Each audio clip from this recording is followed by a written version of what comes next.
It is Friday, and it is 2:30, and welcome to Family Friday. We are here at the Museum of Northern Arizona.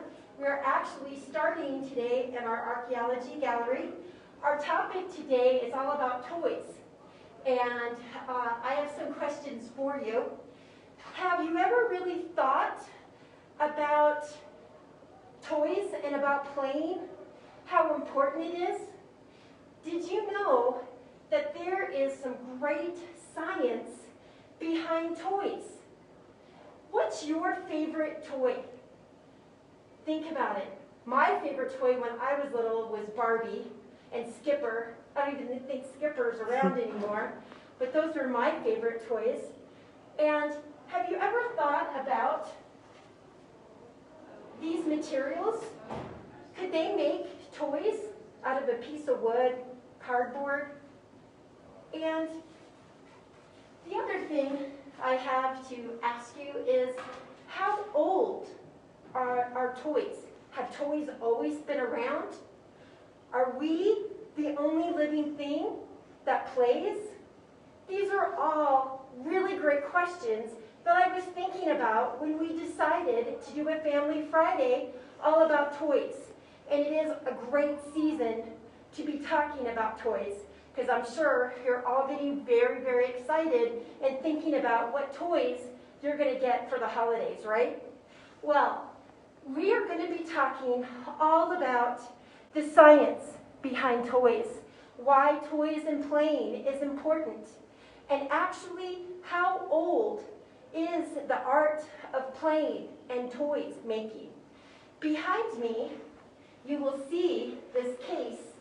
And what I'm talking about is right in the middle, where you see this small little leather bag, and then you see all these little white pieces with sketch marks. Now, this isn't something that I had made for this presentation.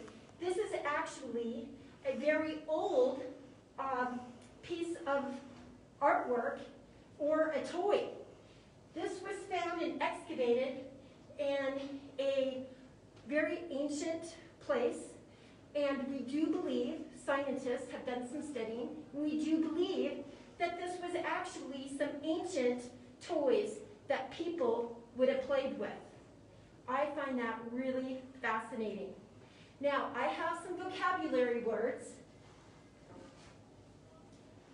I am going to go over just a couple of, we just have a few this week, and I will say the name, and I'll give you a brief description or what that word means, and then I want you to use your listening ears, hear these words mentioned today in the program. Okay, so the first one we have is traditions. Now, you may, again, hear this word all the time, but what does it really mean? Traditions is a belief or a custom handed down from one generation to another. So a tradition for me and my family, we would always have stockings at this time of the year, and on what we celebrate, Christmas Eve, we would get into our stockings and get to play with the things in our stockings. That was a tradition that was handed down from my mom and my grandma. That's a tradition. Listen for that word today. Culture. Now, culture's a little bit, sometimes we can get mixed up with tradition and culture. So, culture is the characteristics and a knowledge of a certain group of people. Now, we may all have traditions, and they can all be different. And sometimes we can have these traditions in our certain cultural groups. Okay? The other word that we have here is Katsina doll. And I'm not pronouncing it wrong, so please don't send me texts saying, oh, she said it wrong. I've been told that in Hopi, they don't have the H, so it's not Kachina. That's kind of more of an American kind of saying, because we have H in our vocabulary, but it's actually Katsina and doll. And Katsina doll is a doll given as a gift to little girls. we actually have a carver here today, and he's going to talk to us about the Katsina doll. Let's see, my other word that I have, and this is the science part of our program today. This is a word, it's a big word, gyroscopic, okay? This is the force that keeps a toy named a top spinning and not falling down. So we're going to talk about this force, this gyroscopic force today. All right, are you guys ready to learn and talk all about toys? We're going to go into our Native People Gallery, and I have two really, really great guys for you to meet. And they're artists, and they are here at our winter market that happens to be going on this whole weekend. And I want you to meet some really cool guys. Let's go into our Native People Gallery.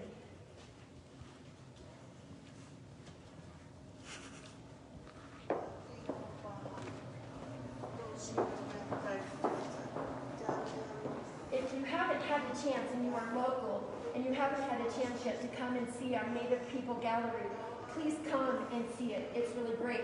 If you're not local and you happen to visit here, you can't miss this gallery. It's awesome. All right. So here are my two friends. This is Jonah. Hello. And this is Gregory. Hello. And they happen to be brothers. And they are going to talk to you about toys. Go ahead, guys. Okay, hello, my name is Gregory Hill. I am tobacco and rabbit plant, Pepulua, from the Village of Kibitz movie on the Third Mesa. I am Hill Tops. I am a traditional toy maker who specializes in a Hopi toy called a Patekkia. A Patekkia is actually a spinning top. So a Hopi style spinning Patekkia is generally shaped like so. Round, it has maybe a groove on the side there, no handle, usually flat. How we play it is to use a stick and a string as an aid to play it. So we wrap the string around the groove, and I'll go right here for you guys. This is something that we use to play on the ground. So as it's spinning, of course, friction will cause it to slow down. So the string goes back into play as a whip. So we would hit the top, and that would keep the momentum going for it. So we have like a competition to see who can keep the top spinning the longest. So I would lose because I stopped it right here. So there'd be like 15, 12 of us around all at the same time trying to race to see who can keep the top spinning for a long time. But most people, when they have an idea of a top, they have a shape like so with the handle. So I'll make a contemporary style top that uses a handle which is carved in from a single piece of wood. So these are what's called a fingertop. So you would use your fingers to spin it. And it's called an unaided spin, whereas the one with the stick and a string is an aided spin. So depending on the balance and how finely I shape it, determines the length of spin. But one cool thing about toys, particularly tops, is that it can be used as a learning tool. So from what would be a simple toy, we learn a variety of things. For one thing, we learn fine motor skill development by using your fingers to manipulate the top. So that's one cool thing about it. One thing I like to talk about in my presentation is how we learn through play, and how we learn through play using a spinning top. So a variety of things we learn is called STEAM, which is an acronym which stands for Science, Technology, Engineering, Art, and Math. So all of those concepts go hand in hand with how a top spins, what makes it spin, and how long it spins. For example, the S, which stands for Science, a top uses a variety of concepts, mathematical equations, up into high physics. So as a learning tool, we learn how torque is used. Torque is the amount of force used to spin the top, which causes momentum, which allows the top to spin for a length of time. But how it spins straight up and down is spinning on an axis. And when I go do presentations for the grade schools, I asked the children what thing in nature is like a top. And most kids have to think about it, but a lot of times I tell them we're standing on a top because the world is basically a spinning top because the earth spins on an axis, but the only thing is that it spins so fast that we can't feel that movement. So if the world was to stop spinning all of a sudden, we'd all go shooting off into space because we have momentum. We're just spinning so fast that we can't feel it. So a variety of things we learned is with the colors. We learned color blending. So I use numerous colors in my tops, and the movement blends the colors together to form other colors. So it teaches children how to blend colors. For example, red and blue. If you layer it, it makes purple. But if you put red and blue side by side and add movement, the movement blends the colors together to form purple. So there's so much things that we can learn from just a spinning top that a lot of people do not know nowadays. I use it as an aid for physical therapy as well as occupational therapy. A lot of my customers are older people, so they have arthritis or troubles with their hands. And so I tell them to, play with the top because it helps to loosen their fingers. Not only that, it aids in their mental capacity because there's a direct correlation between the art of play and memory retention. So a lot of times the older people that buy tops from me, the one thing they say is, I remember. Oh, I remember that. So going upon that concept, I talk to them about how through the art of play, our brains are firing synapses.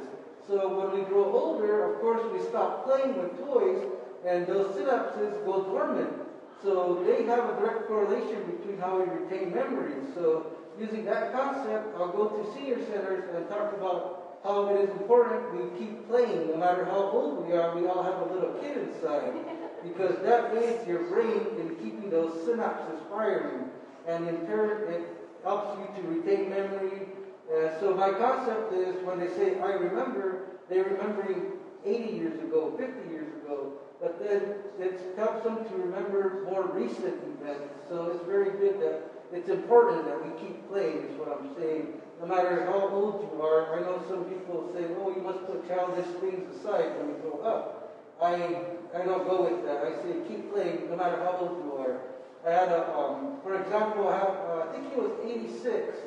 He said, I remember playing that, and he used one of the stick and string tops. It took him a while because his physical self was not used to moving, because when we play, we're moving, we're creating movement, not only with this thing, with this toy, but we're creating movement with our body.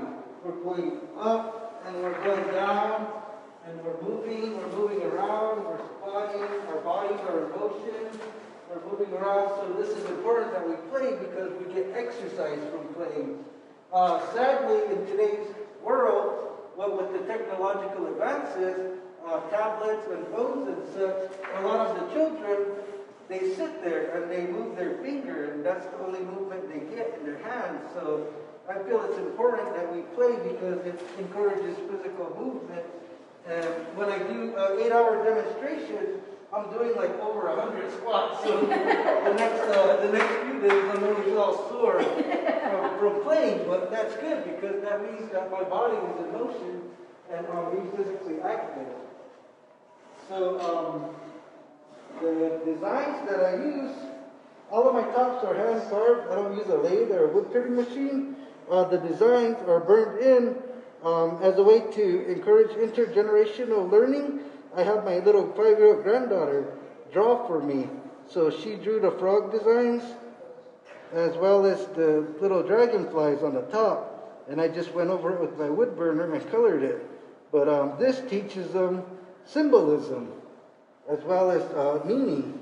So it's good that I have the little kids become involved with what I do because it teaches them values, One thing that I like to tell the kids is that at one time we had to work in order to play. By that I meant we had to go to a rock and scrape out the tip part of the top. So nowadays we can go to a toy store and buy a toy, easily with convenience. So this teaches them character building and how to work in order to get something they, want to play with. So, otherwise, there's a lot to it, to top making, with the science and the concept of it, as well as the fun part of it. I actually had to relearn how to play again because I stopped playing for a long time until I became a toy maker. And now I always play all the time.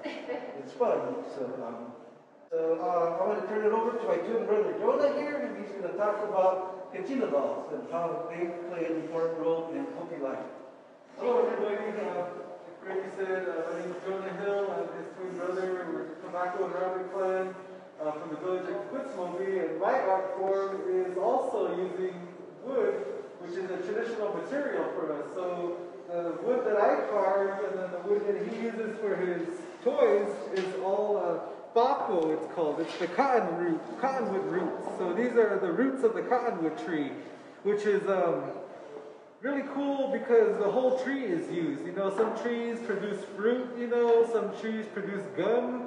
The cottonwood tree is what's known as a life tree because it produces everything. The leaves, you can use them as medicine. So pretty much they're in the Salicaceae family, so aspirin. So they have a slight pain relieving effect. The inner bark of the young trees have the same effect. Being cottonwood trees, they grow really large and usually by a water source. So in that sense, they attract animals, they attract birds, they attract insects. If you ever look at a cottonwood tree's bark, it's really, really craggy and there's a bunch of lines in there. So if you look in there, there's usually insects, So we say that that's an important species because it can feed you, it can help you get better, it gives you shade. In the summertime, the branches, if you burn them in a fire, they produce a really bright, hot flame, but not really a lot of smoke, So that's just the upper part of the tree, and you go down underneath the ground and you start getting into the roots. So with trees, usually if you see a tree growing and what's known as the crown, where all the leaves and the branches, so they say that the crown correlates with the root structure. So if you see, this is the tree bark, the tree trunk, and there's a big crown, chances are underneath the crown, the roots are growing out that same direction and they're forming a crown themselves. So if you can imagine how big cottonwood trees are, imagine the roots. So one time in the Grand Canyon, we went down for a monitoring trip, and there was me and a couple of other carvers, and we stopped one day on the side of the beach and found a piece of root about maybe 3/4 of one of these big lesavis up here, the big beans. So imagine the tree that produced that giant root like that, And it was really interesting because we weren't prepared for it, so we didn't have a saw or anything. I think it was probably maybe a good couple hundred pounds, and we really wanted to take it with us because it was really nice and thick and totally straight and the perfect material for carving. So we ended up going back to the caveman days and getting big rocks and smashing it down on there, and finally ended up breaking it, and we were all able to bring home some of the roots. So talking about the roots, that what leads me to my art form that I started out with. So the Hopi, we have spiritual deities called the Katina. So they are representations. Well, the Katina is what brings us rain. They live up here in the mountain here. So during a certain time of the year, we pray to them and they bless us with rain for our crops. So the correlation between cottonwood root and Katina is we make a doll called a Kachina doll nowadays, or Katsina doll, which is the correct presentation. But the other word for it is called a tihu, or tihu, which is the plural of them. So you got tihu dolls, which are given to the young girls during a ceremony called the Puamwe ceremony, which is the bean dance that happens in February. And there's another ceremony at the end of the year in July called the Dimansa ceremony. So those are the only times that children, the girls, receive little dolls. And here's a really cool picture of a young girl receiving her tihu. So they're, I want to say they're like an educational toy, more of an educational object for us, because growing up, our little sister, she would get her tihu and she would end up playing with them, like a doll, and making them dance and stuff, and take them around with you, and eventually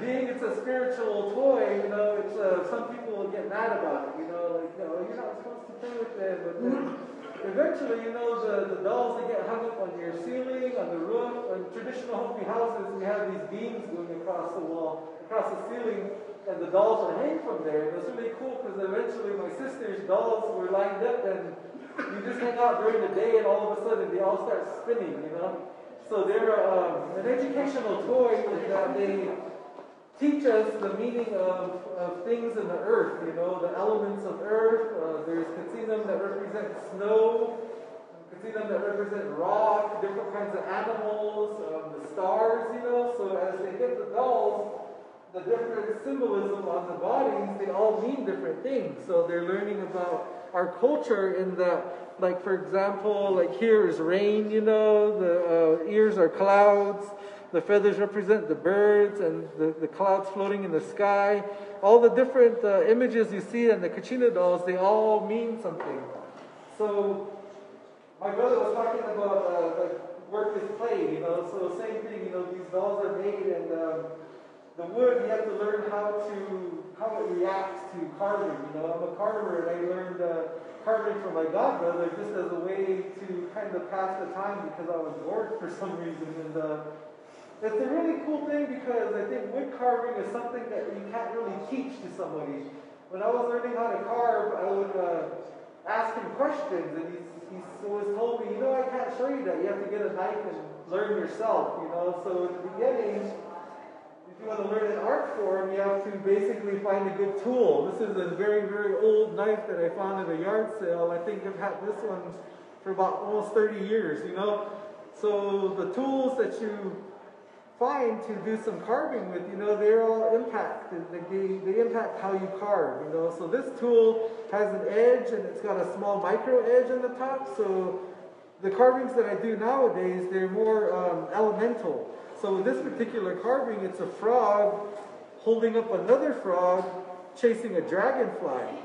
And there's going to be another butterfly here flying away from them. And as you look into the wood, you start seeing other things. And I'm starting to carve out a little frog butt right here in the leg. So eventually, what's really cool about wood carving, and even the Kachina doll carving, is that we see stuff in the wood, So as you're giving these gifts, as the children are getting these gifts, from the Kachina, they are learning about them, and they're learning about the wood, and they're learning about where things are coming from, they're learning about where the paints are coming from, and how to identify these things in nature, So being a wood carver, it's really awesome to be able to look at a piece of wood and say, wow, there's a frog there, Wow, there's a water serpent swimming in there, It's just kind of encourages you to think, it encourages you to use your imagination, and what my brother was saying about how you're using your body and you're using your energy to play, and it has a correlation with your mind. It's the same thing with creating art,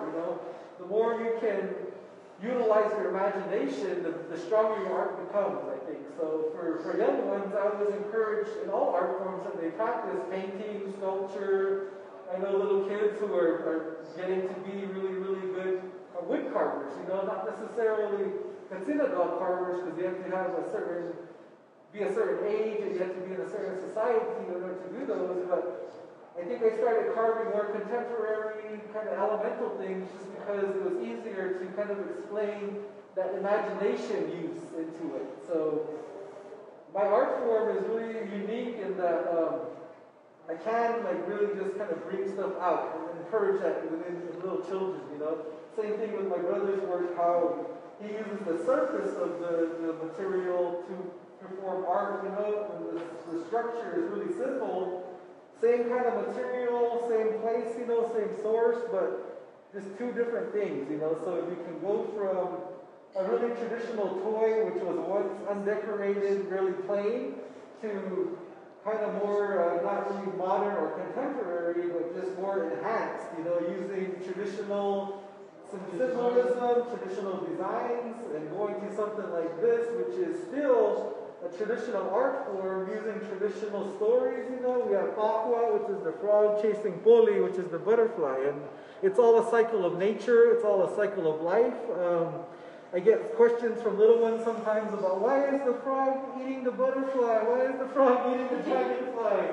And it's just because of that, you know, it's a cycle that we all go through every element of life, and I really like to encourage that in others. And nowadays, I'm more of a silversmith because at one point, I kind of lost my imagination. You know, I would pick up a piece of wood, and I know how to carve. My hand knows how to carve. You know, it knows how to operate a knife.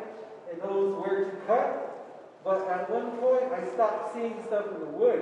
It was just a piece of wood to me, you know, so I had to go figure out something else. You know, I was getting discouraged. I was like wondering, wow, what am I going to do? You know, I'm going to have to like figure something else out. I'm going to have to work.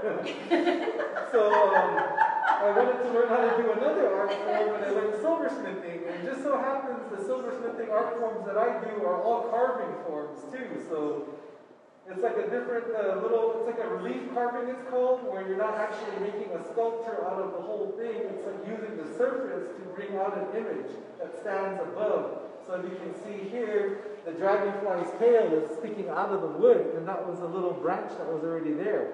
So low relief is just kind of bringing a kind of an image that stands out from the background, you know. So nowadays, if you see my carvings that I'm doing now, it's all kind of relief carvings, and if you see my jewelry, it's kind of the same thing. So it's all carved. So I guess the point of that is that don't ever be discouraged if you lose imagination, because I once lost imagination and then I found it again. And my carvings now are more strong, I think. You know, I get a really good response from them. The imagination that goes into them is more, I guess, more deep, I would say. You know, I try to do things that are whimsical, and I get that comment a lot from people who say, "Wow, your art is really whimsical." And to me, that's not the word I would say. It's like becoming more, I guess, culturally strong in a different way. You know, so for us to utilize cultural symbolism and cultural stories into artwork, that helps to teach others about that. And even if you're not Hopi or if you're not Native American or anything, you know, everybody in the world has stories. We all came from somewhere.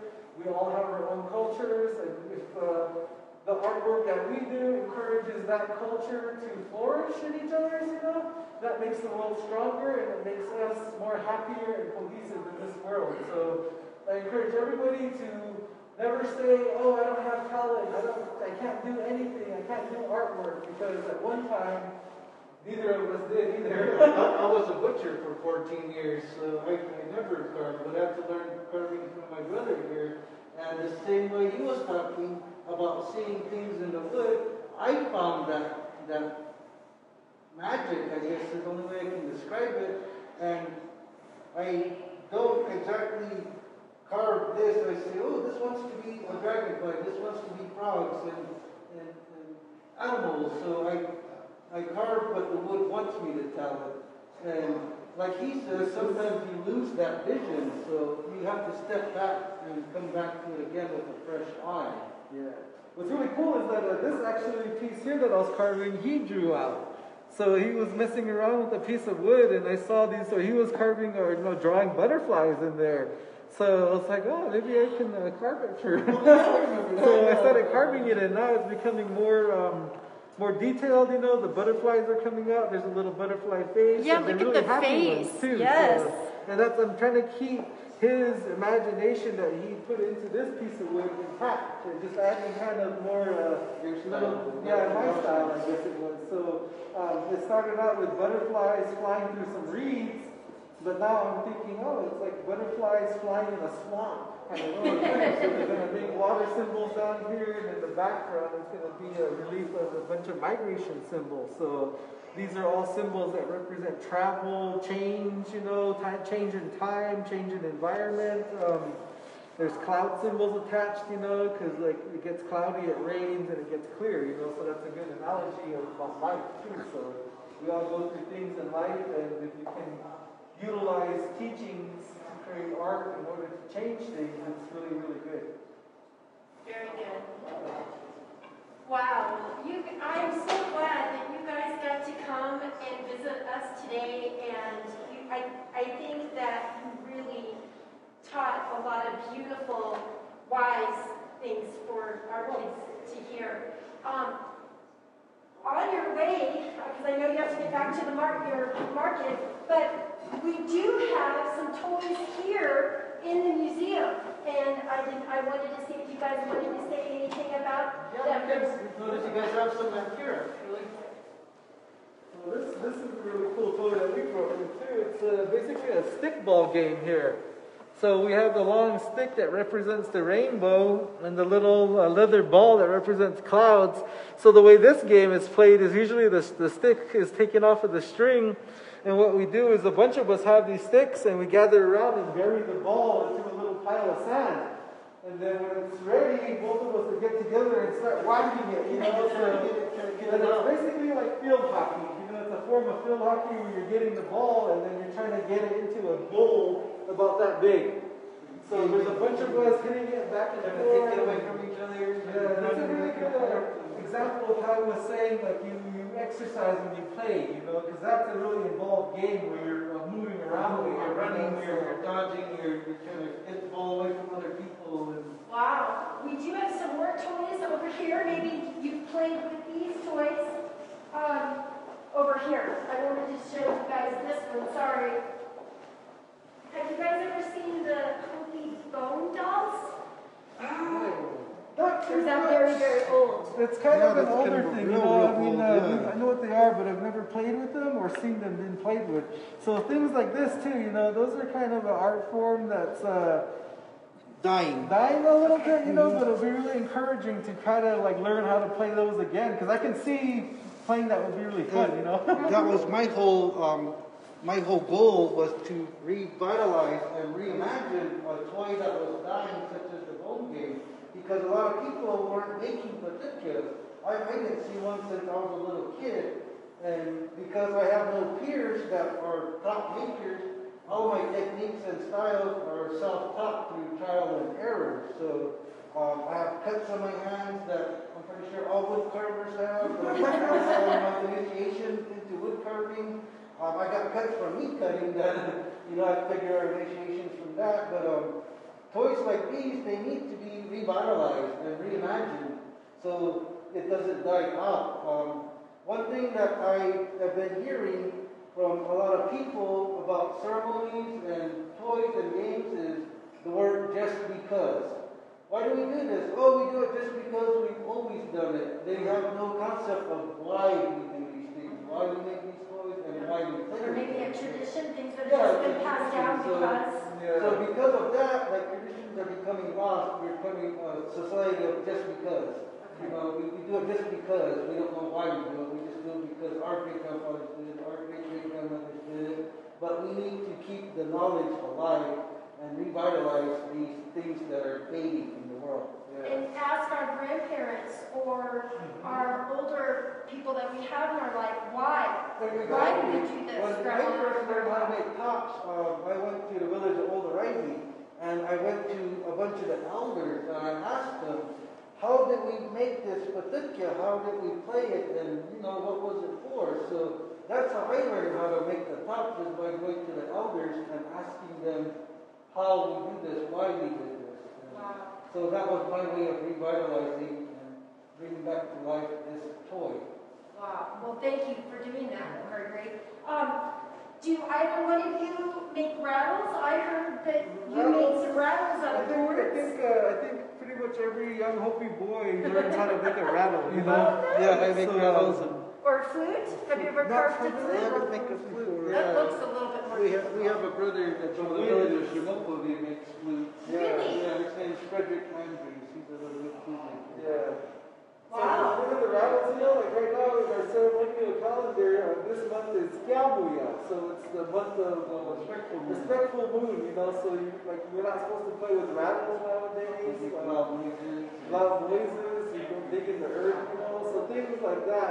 Like even toys have a time to be put away, you know, so it's just kind of putting everything to rest, you know, so there's certain things where we don't do during certain times of the year, so. And that's important too, because that teaches respect, you know, it teaches, I guess, like self-thought, you know, it teaches you to be quiet and listen. Yeah, really. So, but like he was saying, even the toys that we play with, they may be simple, they're still teaching through the imagery and the symbolism, you know, even a simple little toy can have power. So. Yeah, yes it can. And I think one of the most powerful things that toys can do for us is to bring us happiness. Yeah, yes. I call it little kid magic. It's mirth, it's joy, it's fun. You know, we lose that as we grow older because we stop playing. So it's important that we retain that little bit of kid magic, our ability to play. Like, there's a little child right here, and I'm pretty sure if they were one of the tops, they'd have no trouble spinning it because of that little kid magic that allows children to play very easily. Right. Whereas I have to relearn how to play it, and I have to get that little kid magic back. Yes. Especially the one where you spin it with the leather. That looks like a lot of coordination. Months to master that again. I bet it did. Yeah, I have to do it right now. I'm sure I wouldn't be able to do it. Well, guys, again, thank you so much. I'm going to, me and you are going to stay here and talk about some science stuff. And good luck this weekend. Thank you. Sell lots of merchandise. And I'm going to come over and get a couple tops. I'm going to give those to my boys. And I just thank you guys so much for spending some time for with having us. us. Yeah, it's great. Everybody have fun today. Happy birthday, stay warm, and hopefully you'll get blown away. Yeah, thank you guys. Or we do get blown away our direction. Okay, so guys, we're going to talk about some science here, and we're going to show you how to make just a simple, basic top. If you want something, did you notice how Gregory's tops really spun for a long time? It's because he carves that just perfectly right.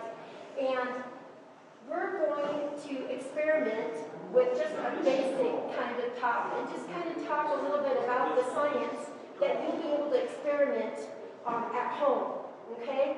So, the first thing, you heard Gregory talk about this, momentum, okay? What is momentum? I twist this, and I let go, and it's still the momentum, even after I let go, the momentum still spun that wheel. Watch, I have some energy right here that I'm pushing, and when I let go of it, it still has a momentum. That force is still going. So that's one thing that we wanted to talk about today. That's what's happening with the spinning top, is that you put some energy into that, and then when you let go, that momentum keeps that top spinning. Now, hi guys.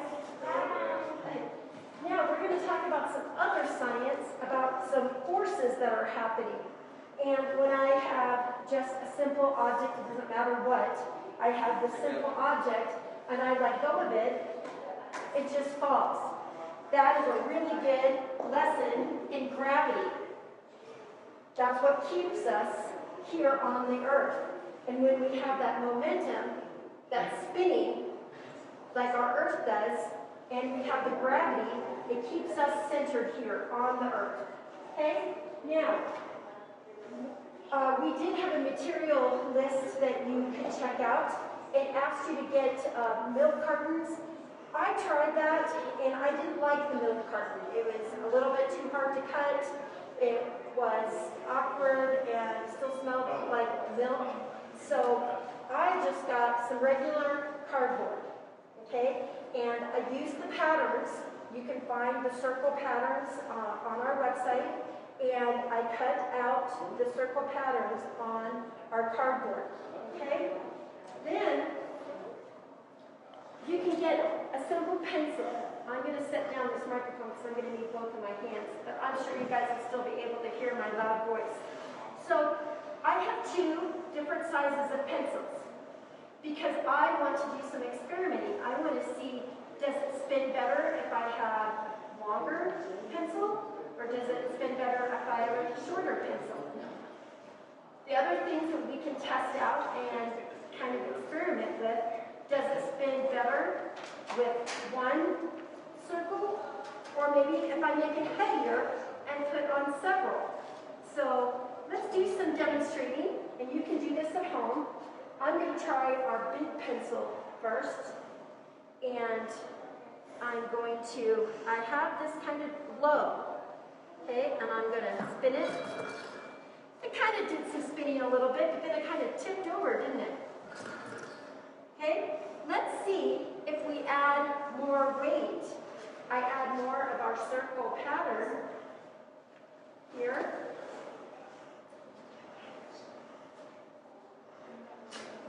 Now I added 3, and I'm going to move our pattern up.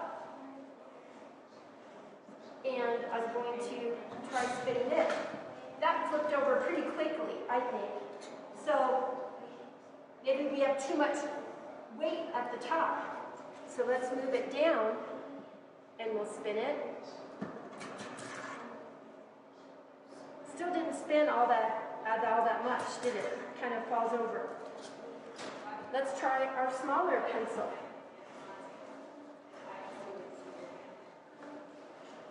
And guys, feel free if you'd like to come on over and help us spin and learn about tops. You can come right on over. We're learning about toys today. Yeah, toys. Did you notice that we have toys here in the gallery? We have a ball toy over there and toys there. Do you want to try? Do you want to try spinning the top? What do you think would happen if maybe, do you want to put one circular thing on there, or would you like to put several? What do you think would make it work better? Try it. You can try it. There you go. And then, yeah, get it between your 2 little fingers there and spin it. Try it again. That had some spin on it. That was very good. Do you want to try to see what happens if you put another circle pattern on there? Maybe it might spin better. You got some good spin on there. Very good. And that is really cool, isn't it? To just make something out of cardboard and a pencil.